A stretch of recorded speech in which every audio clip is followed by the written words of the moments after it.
आज English grammar का topic ले रहे हैं। वर्कशीट फर्स्ट है, आर्टिकल्स में ए एंड द, इन तीनों में से भरेंगे और जो इम्पोर्टेंट एग्जांपल्स है वो ले रहे हैं हम। फोर्थ क्लास के बच्चे हैं, रंजना से स्टार्ट कर रहे हैं। रंजना लिखो, देखिए पहली लाइन में और दूसरी में। द गंगा, गंगा नदी एक ही है दुनिया में, इसलिए द भर रही है। द यमुना, यमुना भी रिवर है, फेमस रिवर है, इसलिए द भर रही है। नेक्स्ट, ए पेन, एक पेन, बड़े बिजली का लिख लो। ए पेन, ए काऊ, एक गाय, गाय बहुत सारी होती है, पेन बहुत सारी होते हैं, इसलिए ए भरा है। और पढ़ने में वोवल नहीं आ रहा है, कॉन्सोनेंट आ रहा है, इसलिए ए लिख दिया इसने। अभी ये प्रीतम लिखेगा तीसरी लाइन में।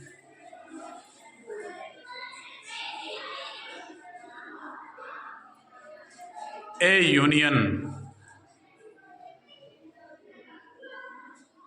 ए यूनिवर्सिटी, यूनियन और यूनिवर्सिटी में वैसे वोवल है पहला अक्षर पर साउंड नहीं आ रहा है, साउंड यू का आ रहा है, इसलिए कॉन्सोनेंट साउंड आ रहा है, इसलिए यू भर रहा है ये बेटो। नेक्स्ट, ये एन एम एल ए, वैसे एम कॉन्सोनेंट होता है पर साउंड है ना वो एम, एक आ रहा है, ए वोवल होता है। एन एम पी, वैसे ही एम पी में एन लिख रहे हैं, एम एल ए जैसे ही ऐसे स्टार्ट हो रहा है पढ़ने में, तो इसलिए इसमें एन भरा गया है। अब साहिबा लिखेगी नेक्स्ट में एन आवर। अब देखो एस से स्टार्ट है वैसे, पर एस साइलेंट है, आज से बोल रहे हैं हम एन आवर, इसलिए एन भर रही है।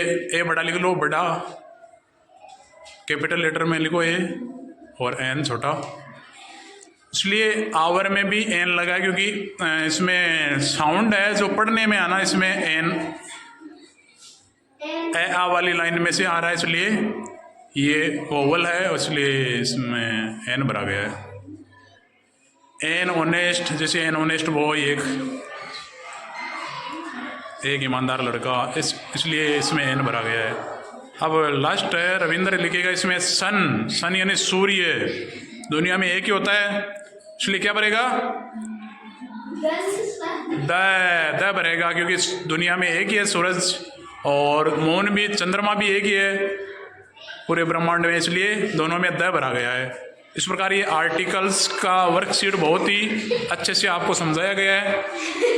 अगर वीडियो अच्छा लगे तो लाइक ज़रूर करें, कमेंट करें